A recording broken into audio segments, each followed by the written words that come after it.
e a Glória vai fazer o preparo de hoje. Boa tarde a todos. O preparo de hoje é do livro Vida Feliz, capítulo 86, ditado por Joana de Ângeles e psicografado por Divaldo Franco. Insiste na preservação da tua saúde. Muitas enfermidades têm origem no temperamento desajustado, nas emoções em desalinho, em influências espirituais negativas.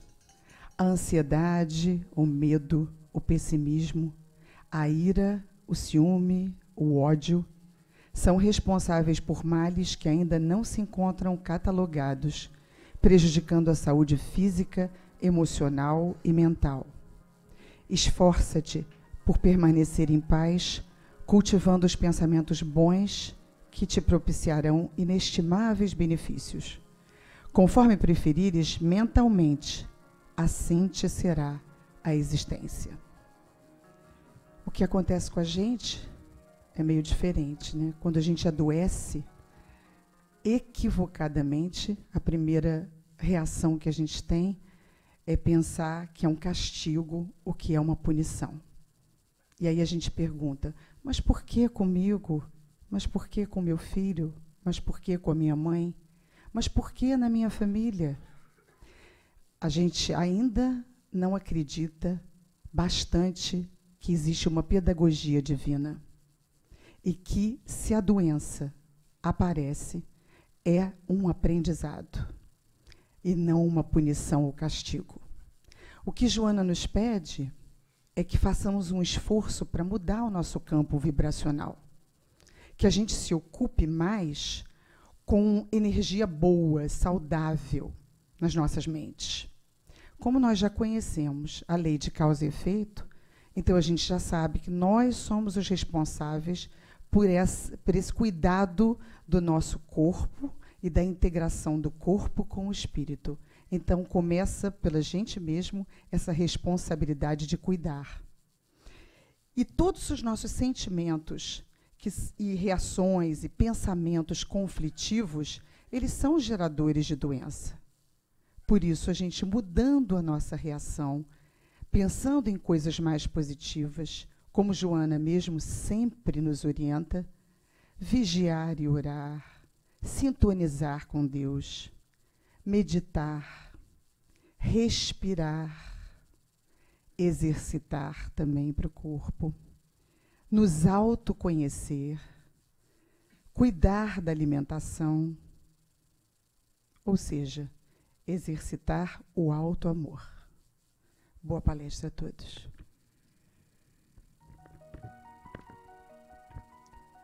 Jesus, amoroso mestre, amigo, que nos acolhe nesta tarde de hoje, abençoando-nos, lhe pedimos, Senhor, que nos ilumine a mente para que possamos compreender os seus ensinamentos através dos ensinamentos, dos estudos que a nossa amiga Leila Brandão nos traz carinhosamente na tarde de hoje. Que a nossa mentora Joana de Ângeles a envolva carinhosamente nos braços. Graças a Deus.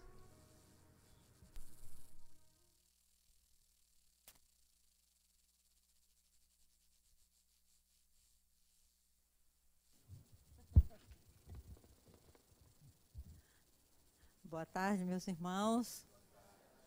Que Jesus nos envolva a todos na tarde de hoje, para que nós vivenciemos esse momento de luz que nunca mais se repetirá. Os mentores amigos sempre nos aguardam com energias renovadoras.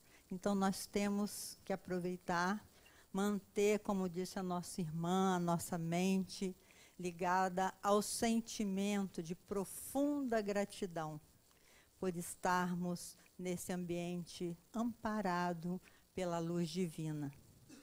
O tema da tarde de hoje é um tema do Evangelho que fala sobre a conduta do verdadeiro cristão, como se reconhece o cristão. E os Espíritos dizem que é pelas nossas obras que nós seremos identificados como cristãos. Mas para aquecer os nossos neurônios, que nós já falamos sobre isso aqui, que os nossos neurônios precisam ser exercitados, né? Que a grande ciência hoje se chama neuróbica, é o exercício dos neurônios. Quanto mais aprendizado você trouxer para a sua vida, quanto mais conhecimento, mais você amplia a sua capacidade de pensar e favorece a sua saúde física e espiritual.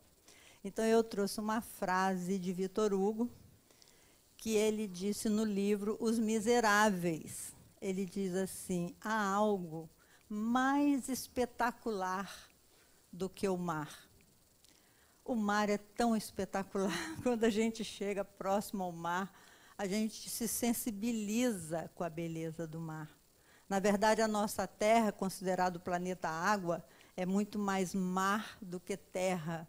1/3 do nosso planeta, aliás, 2/3 do nosso planeta, apenas 1/3 é terra, o resto são águas, ou 3/4, não sei a proporção, mas a maioria é água. Então, o mar, nós não temos ideia da grandeza do mar. A gente desfruta do mar, ainda mais nós que moramos à beira-mar, né? Nós aqui que temos esse privilégio, a gente sabe como ter um horizonte amplo e as formas que vivem dentro do mar, nós não as conhecemos todas. É realmente espetacular. Mas Vitor Hugo diz que há algo mais espetacular do que o mar. Ele diz, é o céu. O céu é uma coisa espetacular, né? Hoje, com o Hubble, aí, esse grande telescópio, a gente sabe que a Via Láctea é um grão de areia no universo, a nossa Via Láctea. A Terra, então, é um planetinha no subúrbio da Via Láctea, né? Eu gosto sempre de dizer que todos nós somos suburbanos, porque a gente está no mesmo planeta Terra. Somos a raça humana que estamos no planeta Terra. É realmente espetacular você imaginar que o nosso Sol é de 5ª grandeza e que nós estamos em movimento de rotação e translação, que parece até uma abstração para a gente entender a grandeza do universo, e que existem 200 bilhões de sóis, e o nosso é de 5ª grandeza, então tem de 4ª, de 3ª, de 2ª, de 1ª grandeza. É algo realmente espetacular. Mas Vitor Hugo vai além. Ele diz, mas há algo mais espetacular do que o mar, do que o céu, que é o âmago da alma humana. Ou seja, é a nossa essência, que nós fazemos questão de desconhecer. Porque a gente não quer se preocupar em saber quem somos nós, o que nós estamos fazendo aqui, por que nós estamos aqui, qual é o nosso papel no mundo. Nós somos feitos, fomos criados por Deus, nós chamamos Deus. E fomos criados à sua imagem e semelhança. Imagem e semelhança quer dizer, temos o potencial do amor e o potencial da sabedoria. Podemos um dia sermos deuses, como disse Jesus, vós sois deuses. Faça com que brilhe a vossa luz, brilhe a vossa luz. Podeis fazer isto que faço e muito mais. Mas capturados, vamos dizer a palavra capturados, nós somos capturados pelo mundo da ilusão, que os nossos irmãos orientais chamam de Maya. A gente vive uma ilusão quando nós privilegiamos apenas a vida dos 5 sentidos. É assim, o que eu tenho, é o meu marido, a minha casa, os meus filhos. A gente se sente dono de tudo aqui na terra. E ainda que em todas as religiões constituídas se fale que nós não pertencemos à terra, até porque nós vamos morrer, né? Vamos desencarnar, a gente não acredita, a gente vive e prioriza essa vida de ilusão. É preciso, meus irmãos, que a gente entenda o sentido da vida. Então, quando Jesus, que é o nosso mestre, não é? O Espiritismo é uma ciência experimental de caráter filosófico e consequências religiosas. Ou seja, é uma ciência nova, né, que começou, foi codificada, explicada, coordenada por Allan Kardec, o mestre lionês, mas que os fenômenos espíritas, o contato com seres de outras dimensões, isso acontece desde que o mundo é mundo, né?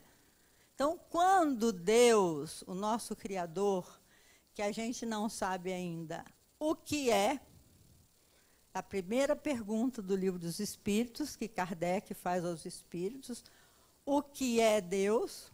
Né? Ele não fala quem é Deus, mas o que é. Sabemos que é uma energia, uma causa primeira de todas as coisas. Então, o Espiritismo veio no século XIX, como diz Conan Doyle.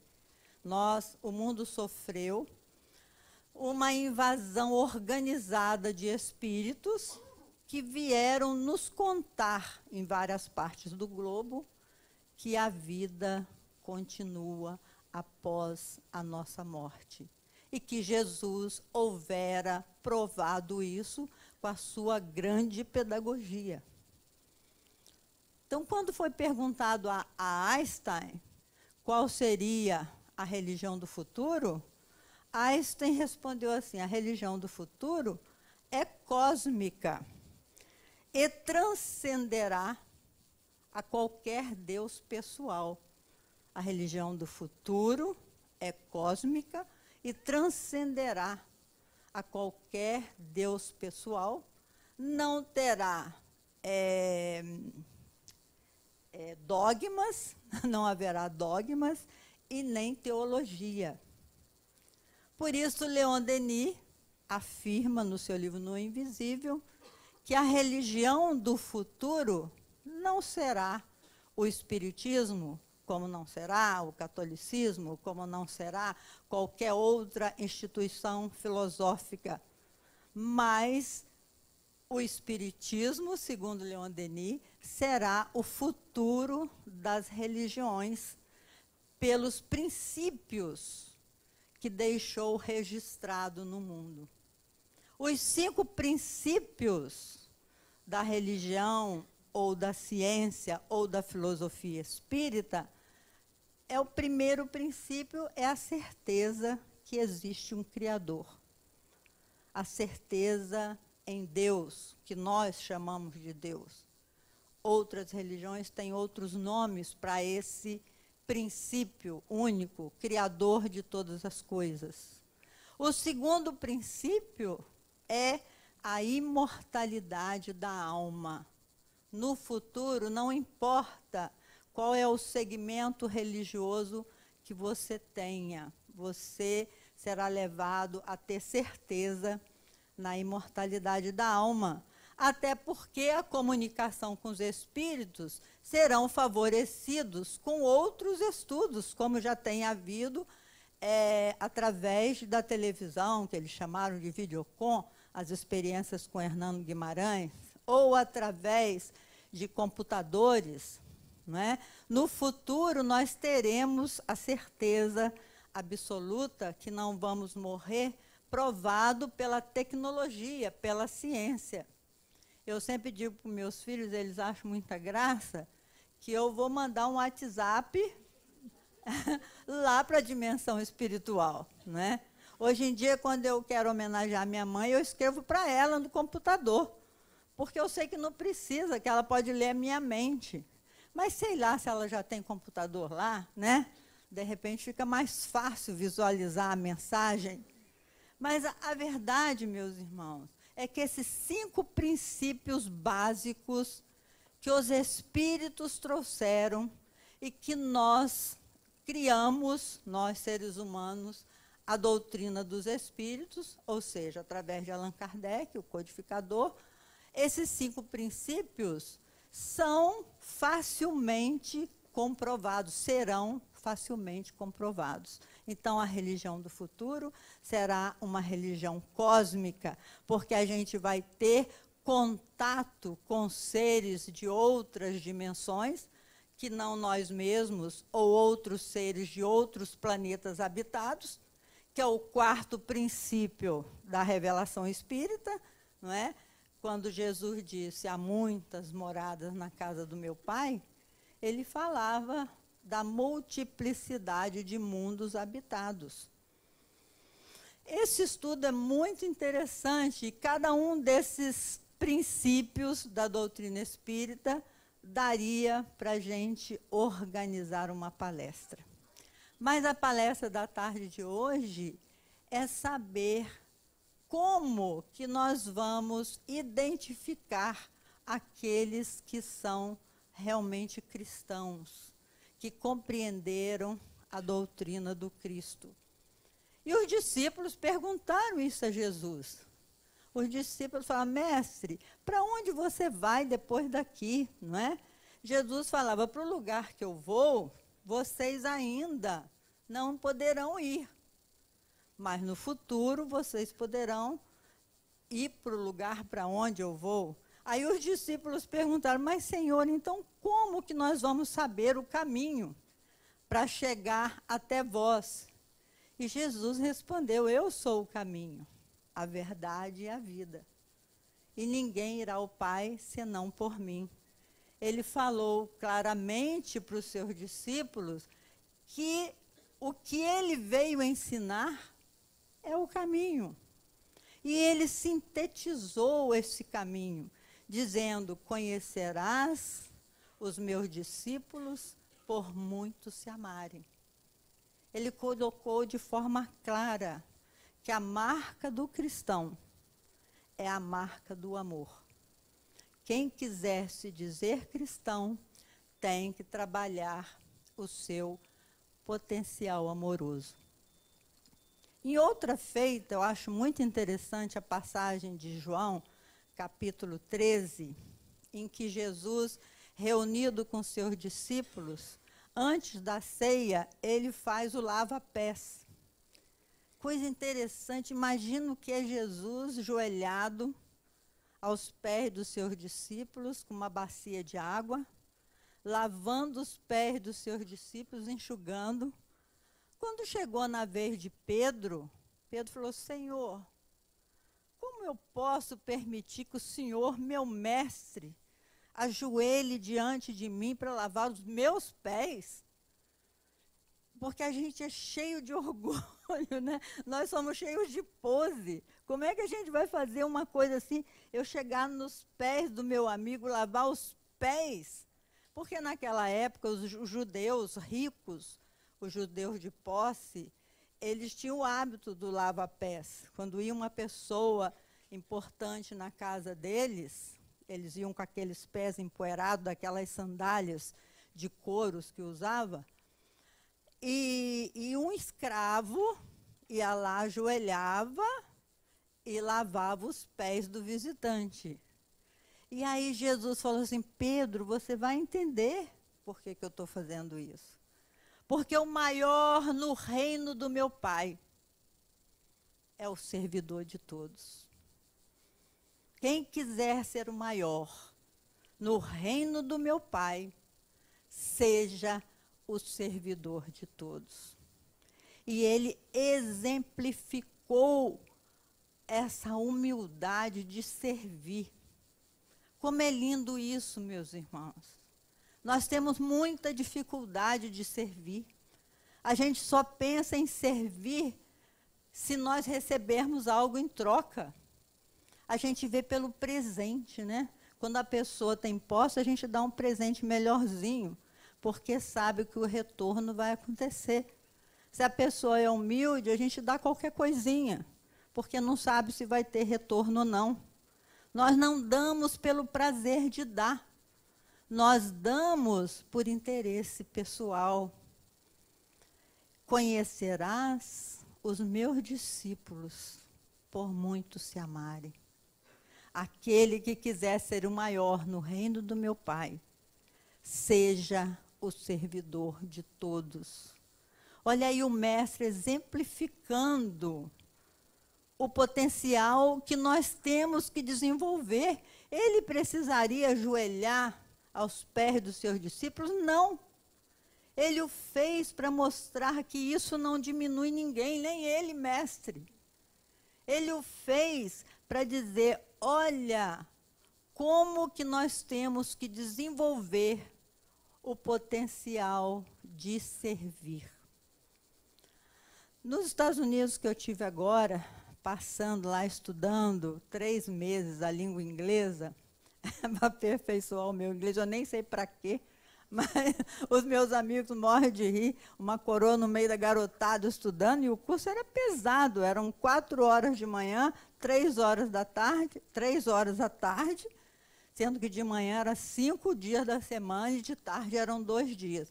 Então, a gente fez uma imersão na língua inglesa, o que eu me senti assim, muito poderosa de poder suportar, que o meu marido dizia assim para mim, você é louca? Eu vou sentar em bancos escolares de novo, né? Mas eu adorei, não só porque eu me desafiei a voltar aos bancos escolares para dar um movimento maior aos meus neurônios. E aí tem uma frase que a gente aprendeu, uma porção de frases idiomáticas, né? Porque a língua, se você não aprende as expressões idiomáticas, muitas vezes você não entende o que eles estão dizendo. E uma que eu trouxe para a tarde de hoje, eles chamam de skeletons in your closet. Quer dizer, esqueletos no seu closet. Esses esqueletos no seu closet, eles falam quando você quer dizer que cada pessoa tem más ações, escolhas ruins feitas dentro do seu psiquismo. Todos nós temos esqueletos dentro do nosso closet pessoal e que a gente não conta para ninguém. Muitas vezes é segredo. Você tem vergonha de confessar aquilo que você fez, seja em qualquer idade, seja em qualquer situação. Todos nós temos esqueletos dentro do nosso closet.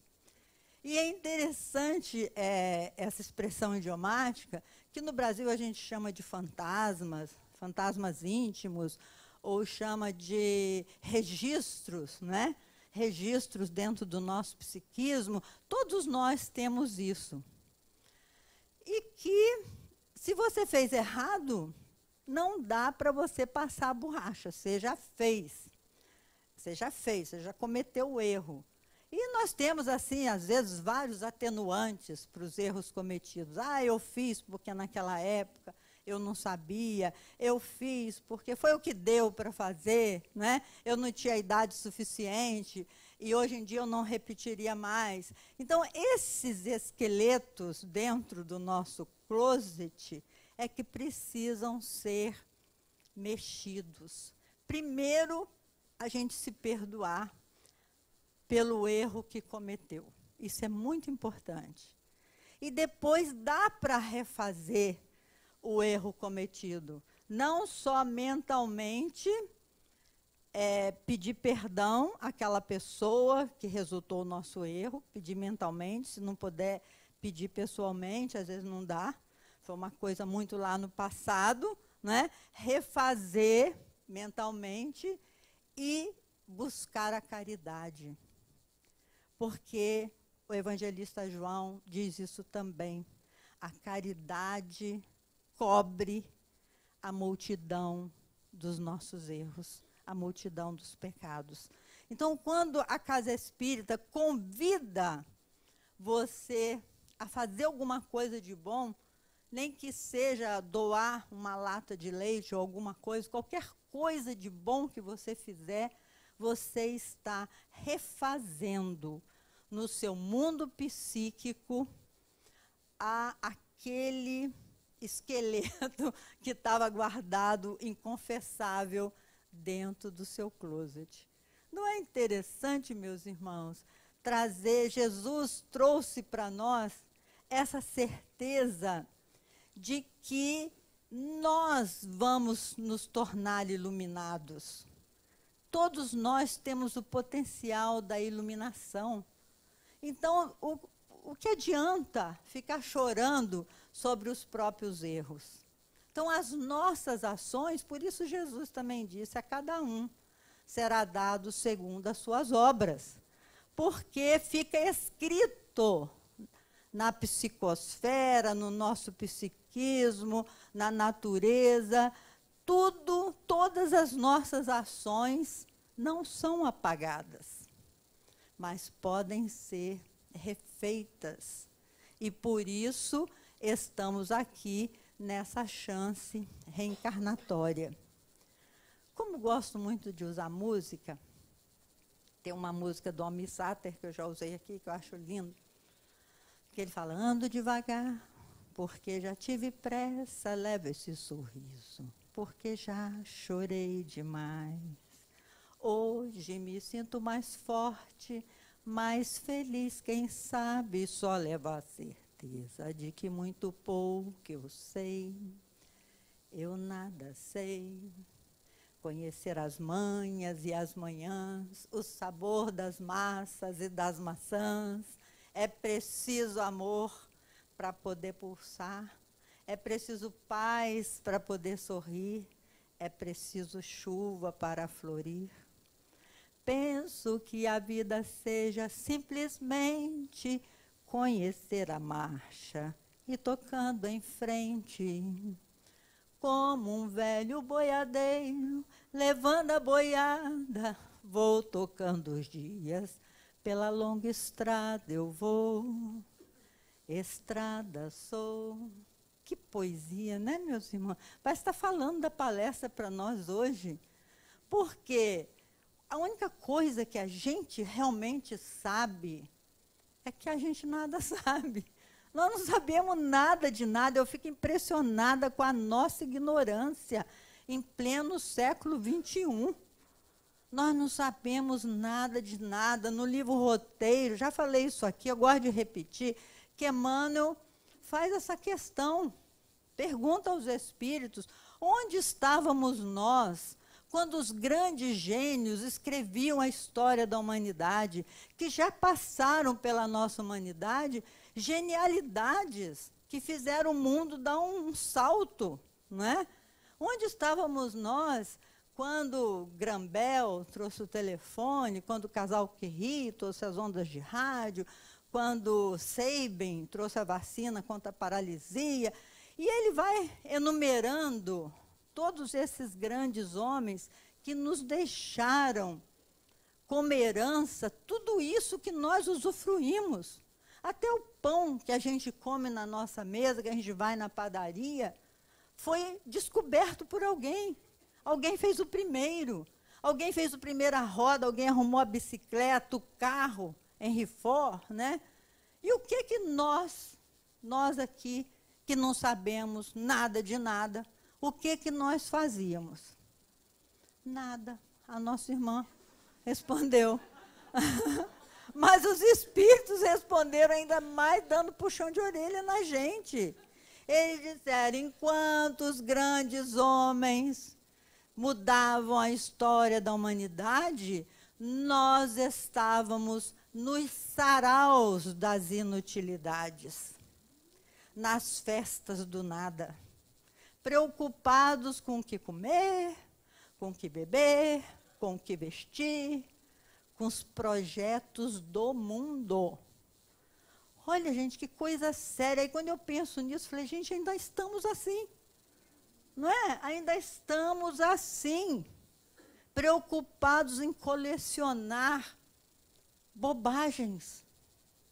Joana de Anjos tem uma frase primorosa, que também é meu carro-chefe. Ela diz assim, tu te tornas possuído pelos bens que pensas possuir. A gente fica possuído. Eu que fui lá para a terra do consumo, quando eu cheguei lá naqueles outlets, que brasileiro adora outlet, para fazer compra, te dá um tumulto na cabeça, porque é tanta coisa.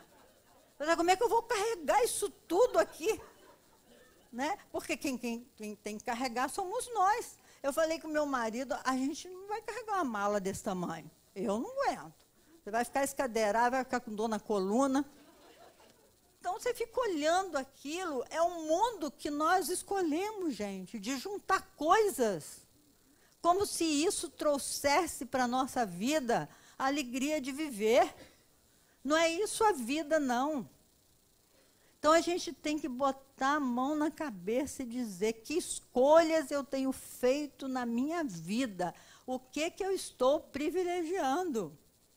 Como o velho boiadeiro, essa música Almissato é fabuloso. Como o velho boiadeiro, levando a boiada, vou, levando a vida pela longa estrada, eu vou, né? O velho boiadeiro, eu fico pensando, a imagem é forte, né? O velho boiadeiro com aquele chapéu de cangaceira, aquela mão calejada, vai carregando o gado. Ele sabe aonde que ele tem que levar o gado. Ele não pode perder nenhuma daquelas vacas, ou boi, ou bezerro do rebanho dele, ele não pode perder, ele sabe para onde vai. Aí nós também sabemos para onde a gente vai. Para o túmulo. Para onde a gente vai, gente? Alguém tem um caminho diferente, a gente tem que mostrar. Porque se tivesse um outro jeito da gente ir para Marte, para Júpiter, né? Mas não, o nosso caminho é claro, é o túmulo, quando não a cremação. Quando pode, quem pode, né? Porque é caro, vai para a cremação. Até me fez lembrar, minha neta pequenininha, estava no carro com a gente. E aí começou uma conversa. Júnior, a minha nora com meu filho.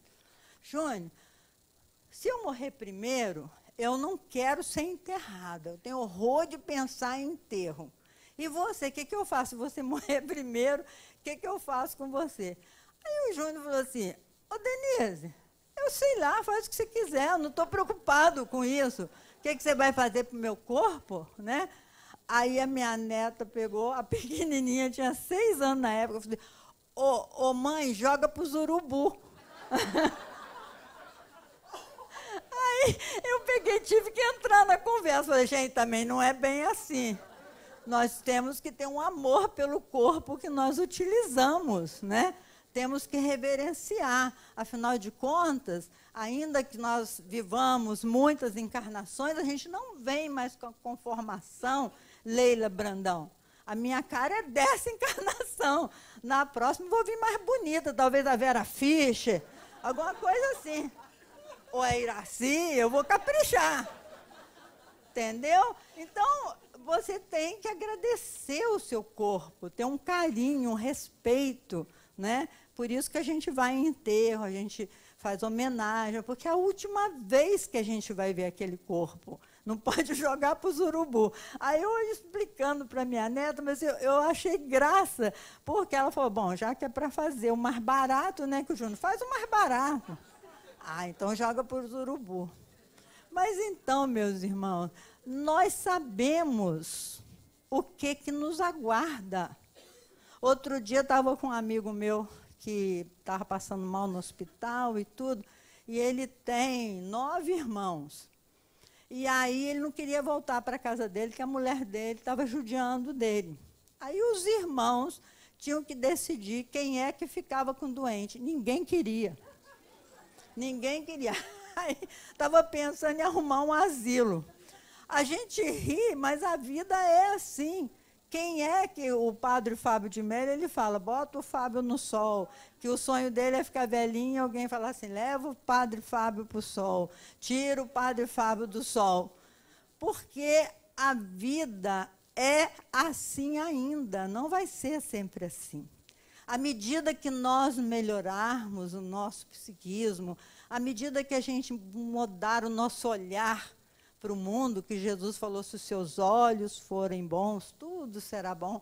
À medida que a gente for vencendo as imperfeições da alma, nós vamos construir um mundo muito fraterno e vamos vencer essa droga dessa velhice, porque quem diz que é bom é porque não sabe, né? O que é envelhecer e ficar cheio de dor.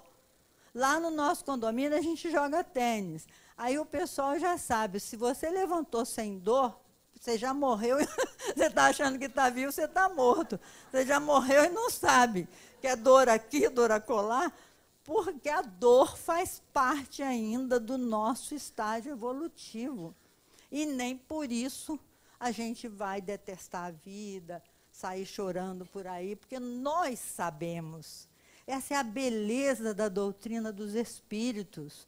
Os espíritos vieram em bando nos dizer que toda dor é transitória, assim como todo momento feliz ainda é transitório.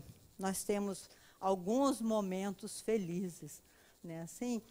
E para terminar, Almir Sater diz: todo mundo ama um dia, todo mundo chora, um dia a gente chega, o outro vai embora. Cada um de nós constrói a sua história, cada ser em si carrega o dom de ser capaz, de ser feliz.